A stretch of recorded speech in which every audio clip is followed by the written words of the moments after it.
Hello everyone, welcome back to this channel पढ़ाकू लोग। My name is CS Payal Popli and हम पढ़ रहे थे क्लास 12th का बिजनेस स्टडीज का NCERT बुक। इसमें शुरुआत की थी हमने चैप्टर नंबर 1 के साथ, जो कि है nature and significance of management.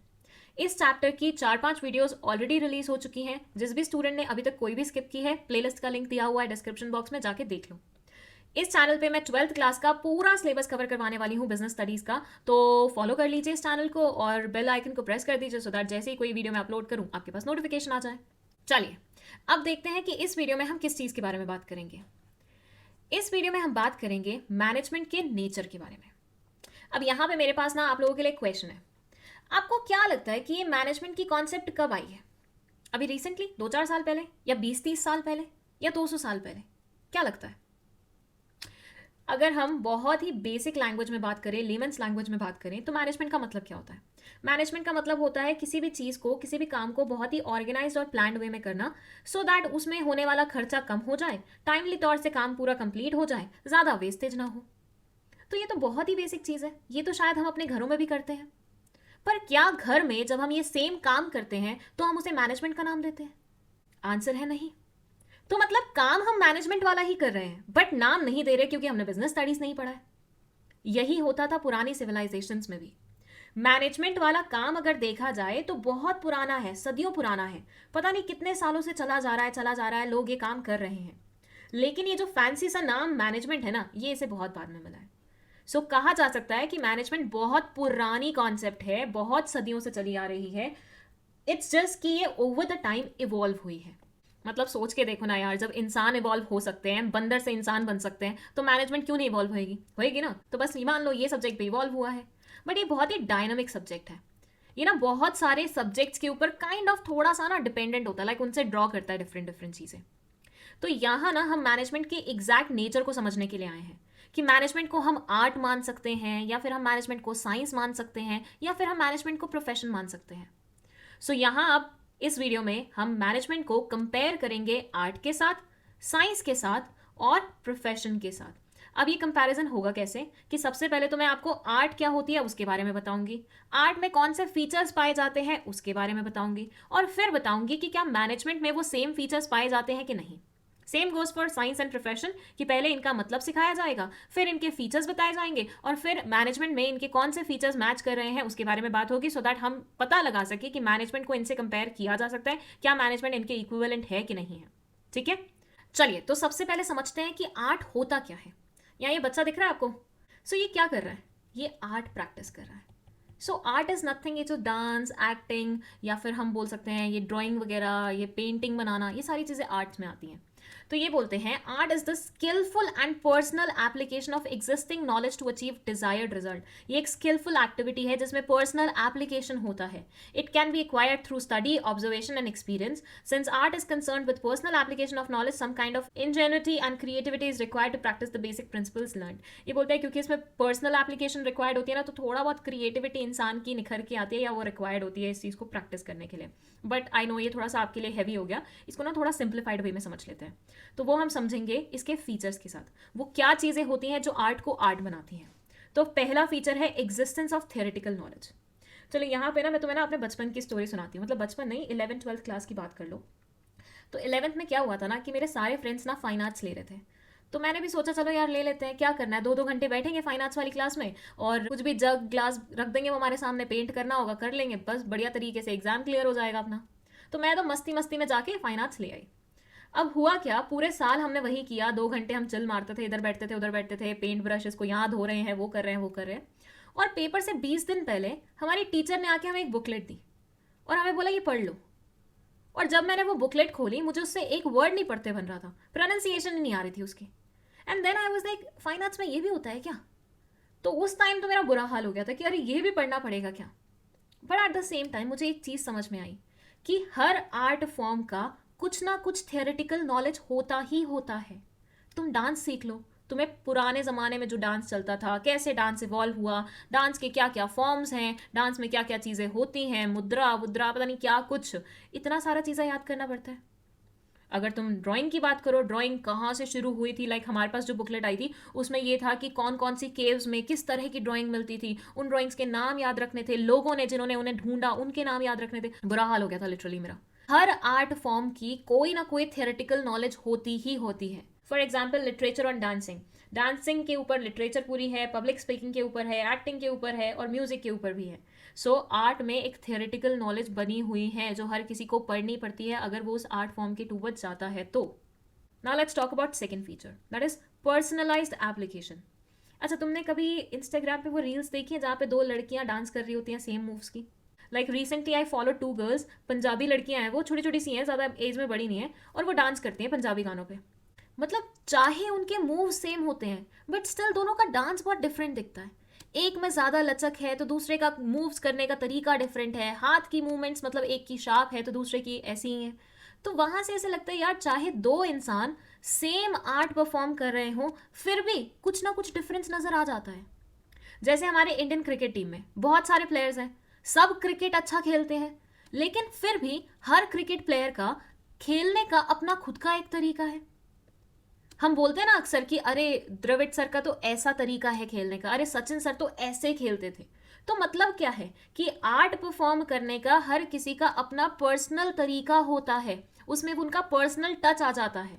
मैं मेरे फ्रेंड बैठ के साथ में ड्राइंग्स बनाते थे फाइन आर्ट्स वाली क्लास में, पर दोनों की डिफरेंट बनती थी। चाहे हम बना सेम चीज़ की आर्ट रहे होते थे, चाहे हम दोनों की आर्ट्स अच्छी थी, चाहे बनने के बाद हम दोनों की ही ड्राइंग अच्छी दिखती थी, लेकिन फिर भी थोड़ी डिफरेंट लगती थी।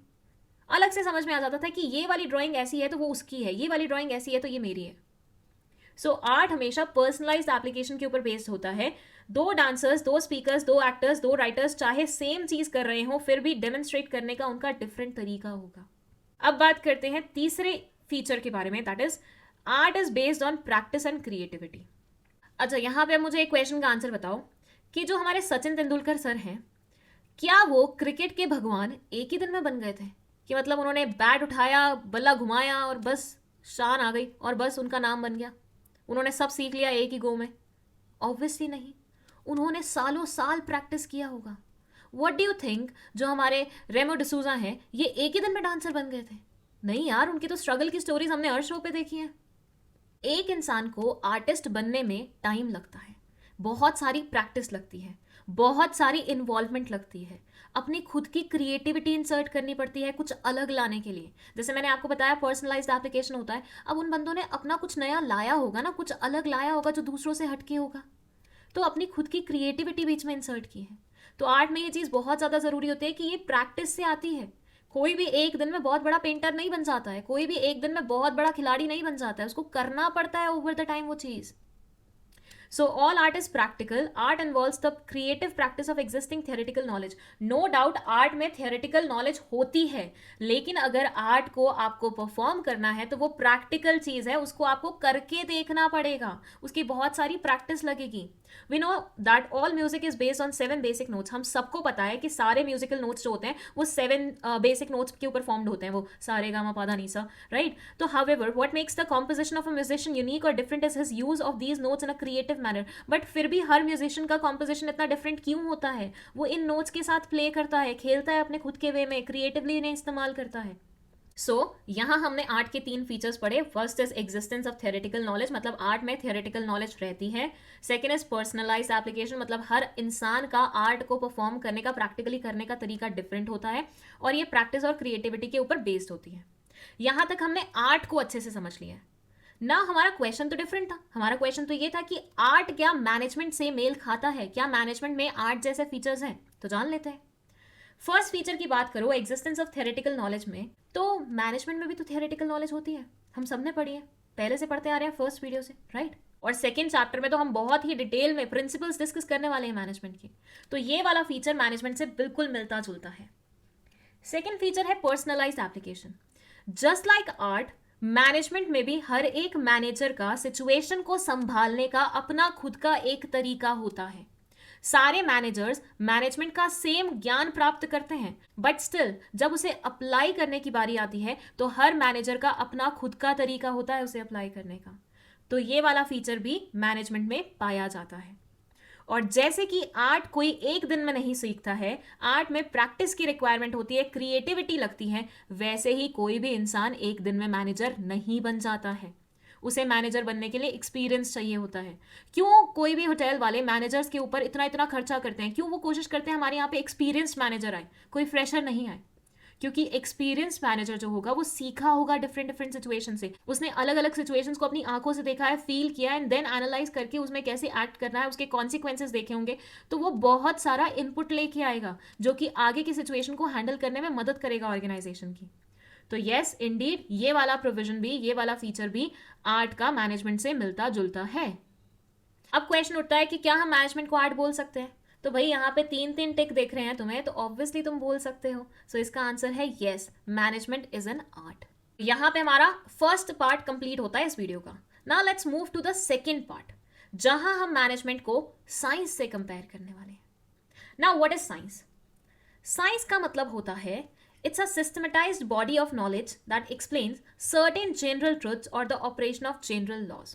हमारे आसपास चीजें कैसे मूव करती हैं साइंटिफिकली, साइंस का क्या कंट्रोल है चीजों पे, जनरल ट्रुथ्स क्या क्या है। जैसे जनरल ट्रुथ्स की बात करें तो जैसे मानिए हम ऊपर से एप्पल गिराएंगे तो वो हमेशा नीचे ही गिरेगा ना, लॉ ऑफ ग्रेविटी। ये क्या है? ये एक जनरल ट्रुथ है, एक सत्य है जो हमेशा वैसे ही रहेगा।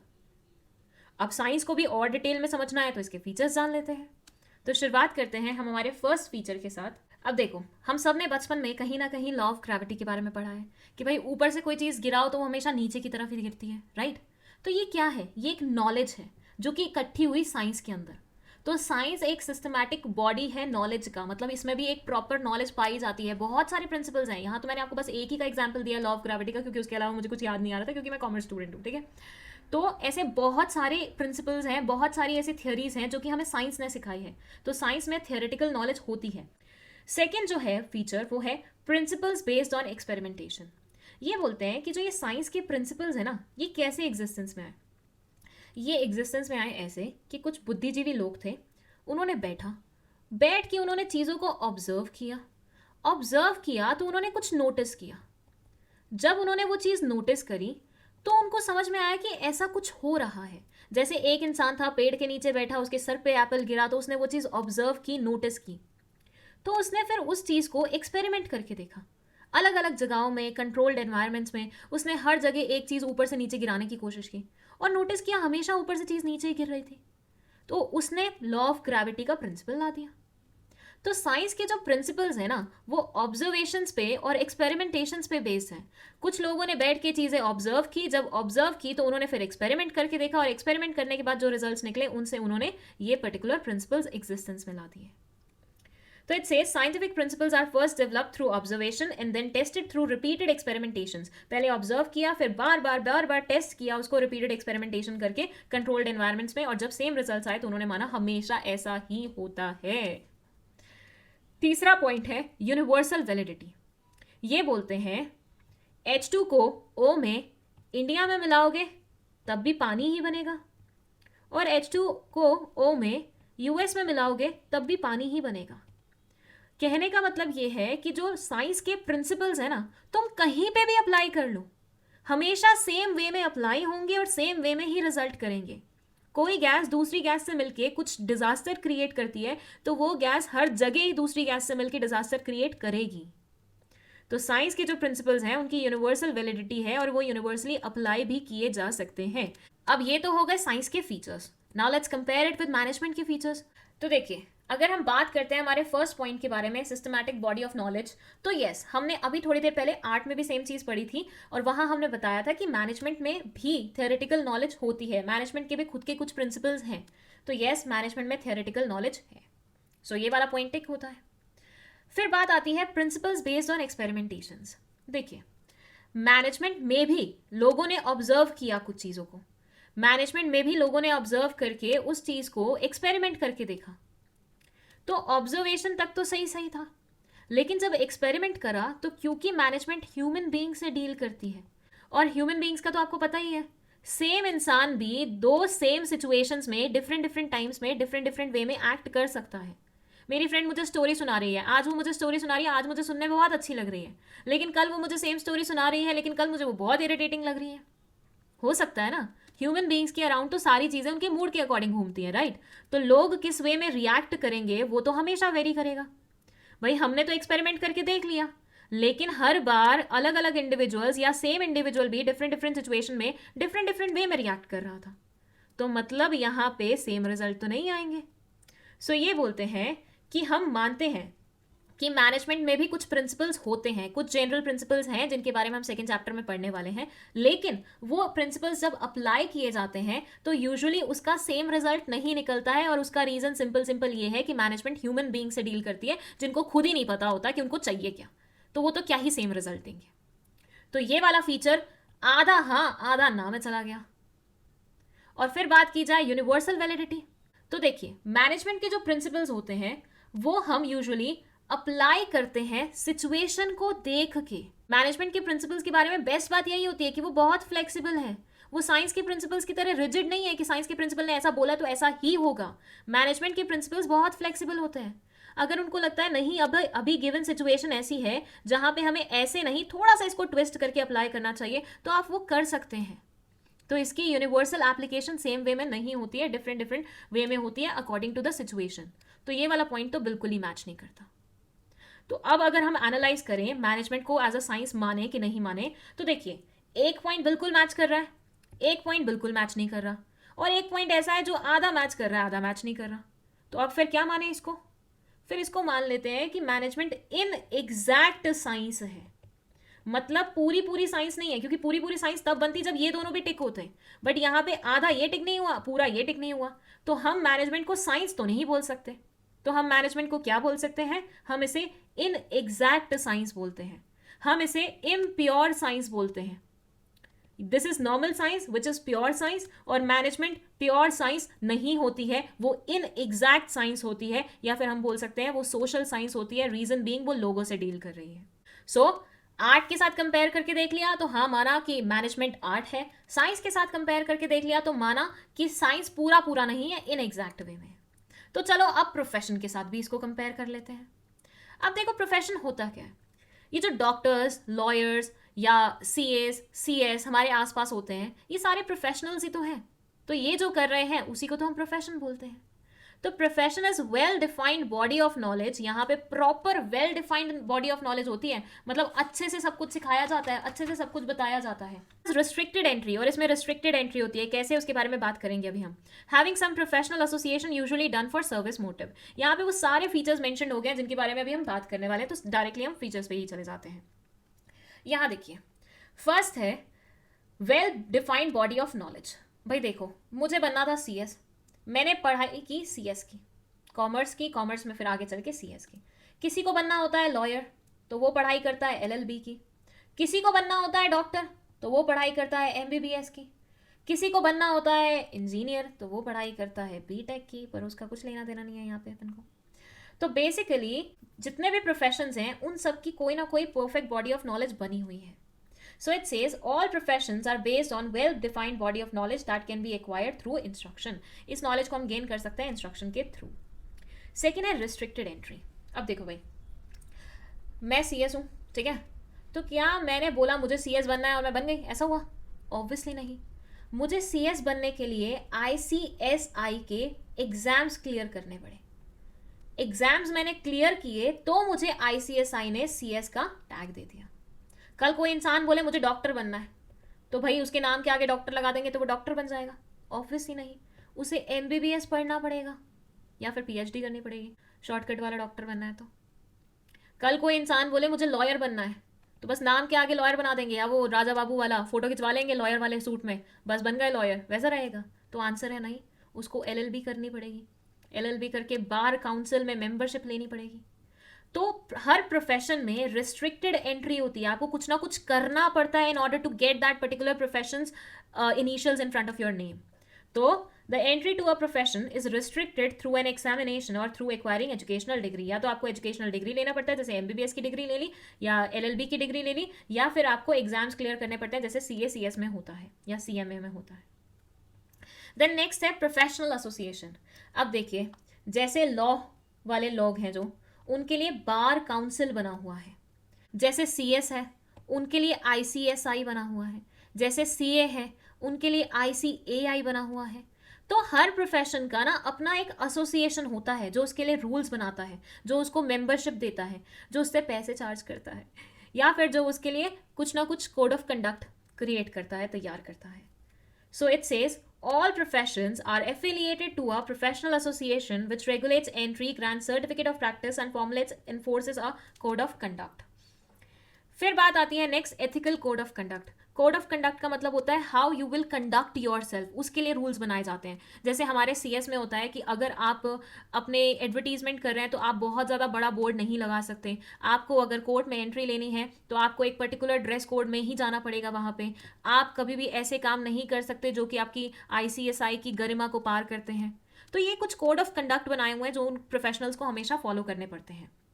तो it says all professions are bound by a code of conduct which guides the behaviour of its member. Then होता है सर्विस मोटिव। ये बोलते हैं कि जितने भी प्रोफेशंस हैं, चाहे वो टीचर का ले लो, CA का ले लो, CS का ले लो, डॉक्टर का ले लो, लॉयर का ले लो, हर कोई प्रोफेशन सर्विस मोटिव के लिए एग्जिस्टेंस में आता है, क्लाइंट के इंटरेस्ट को सर्व करने के लिए आता है। वो काम ही इसलिए करते हैं ताकि वो किसी को सर्विस प्रोवाइड कर सके। सो ये थे हमारे फीचर्स किसके, प्रोफेशन के। नाउ लेट्स सी कि कौन कौन से फीचर्स हमारे मैनेजमेंट से मेल खाते हैं। बात करें well defined body of knowledge, ये तो भैया हमने 2 बार पढ़ लिया कि मैनेजमेंट में होता है। अब बात करते हैं रिस्ट्रिक्टेड एंट्री की। जैसे CS बनने के लिए किसी को ICSI का एग्जाम क्लियर करना पड़ता है, डॉक्टर बनने के लिए MBBS की डिग्री लानी पड़ती है। तो वैसे क्या मैनेजर बनने के लिए कोई पर्टिकुलर डिग्री चाहिए होती है क्या? अब बहुत सारे लोगों को ना ऐसा वो होता है, मिथ होता है कि MBA करना चाहिए, BBA करना चाहिए, बट ये कंपल्शन नहीं है, ज़रूरी नहीं है। एक इंसान जिसके पास ये दोनों डिग्रीज नहीं भी है ना, तब भी वो अच्छा मैनेजर बन सकता है। तो मैनेजर बनने के लिए या मैनेजमेंट के लिए ऐसी कोई भी रिस्ट्रिक्टेड एंट्री वाला केस नहीं है। और बात की जाए प्रोफेशनल एसोसिएशन की, तो जैसे ICSI है, ICAI है, बार काउंसिल है, डॉक्टर्स के एसोसिएशन है, वैसे मैनेजमेंट के एसोसिएशंस तो होते हैं, लेकिन उसमें आप मेंबरशिप लें ऐसा कंपल्शन नहीं है। तो एसोसिएशंस तो बहुत सारे हैं देखा जाए तो, लेकिन कोई भी ऐसा मैंडेटरी एसोसिएशन नहीं है जिसकी मेंबरशिप आपके पास होनी चाहिए। तो ये वाला पॉइंट भी मैच नहीं करता है। फिर है एथिकल कोड ऑफ कंडक्ट। भाई एथिकल कोड ऑफ कंडक्ट तो तब बनेगा ना जब कोई प्रोफेशनल एसोसिएशन होगी। अब CS लोगों के लिए रूल कौन बनाता है, कोड ऑफ कंडक्ट कौन बनाता है, ICSI बनाता है। अब ICSI ही नहीं होगा तो कोड ऑफ कंडक्ट कौन बनाएगा, कोई नहीं बना पाएगा। तो मैनेजर्स के लिए कोई कोड ऑफ कंडक्ट भी ऐसा नहीं बनता जो मैंडेटरी उनको फॉलो करना पड़े। बट हाँ, सर्विस मोटिव तो होता है मैनेजमेंट में भी, मैनेजर्स भी सर्विस मोटिव से ही काम करते हैं।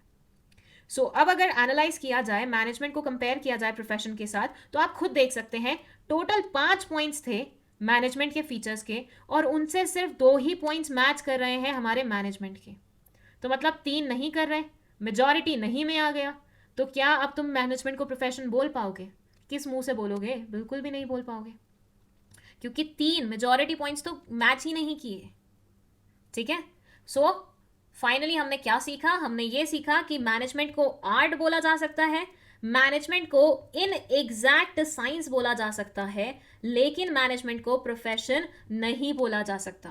आर्ट के सारे पॉइंट्स मैनेजमेंट के साथ मैच कर रहे थे, साइंस के 1.5 पॉइंट बोल सकते हैं, 1.5 पॉइंट मैच कर रहा था 3 में से, लेकिन प्रोफेशन का 2 पॉइंट मैच कर रहा था आउट ऑफ 5। तो मेजॉरिटी पॉइंट्स मैच नहीं कर रहे थे। तो ये हमारा क्रक्स निकला इस पूरी वीडियो का। नाउ आई होप आपको अच्छे से नेचर ऑफ मैनेजमेंट समझ में आ गया होगा। कोई भी डाउट अगर रहता है अभी तुम्हारा, कमेंट सेक्शन में पूछ दो। डरने वाली या घबराने वाली या शर्मिंदा होने वाली कोई बात नहीं है। इस चैनल पे आए हो तो अच्छे से पढ़ के जाओ, यही है मेन गोल हमारा। वीडियो पसंद आए हो तो लाइक कर देना, दोस्तों के साथ शेयर कर लेना और सब्सक्राइब भी करते चले जाना। एंड इस चैनल पे मैं बहुत सारी वीडियोस लाने वाली हूँ, ना सिर्फ बिजनेस स्टडीज की बल्कि कॉमर्स के और भी सब्जेक्ट्स की बहुत ही जल्दी। सो थोड़ा सा एक्स्ट्रा लव दिखा के मुझे थोड़ा सा मोटिवेट कर दो, ताकि मेरे अंदर भी पूरी एनर्जी फिल्ड रहे। सुबह जब मैं उठूँ तो मुझे यूं हो मुझे बच्चों के लिए वीडियोस बनानी है, यस। तो थोड़ा सा इतना कर दो मेरे लिए। And that's it, thank you so much for watching this video.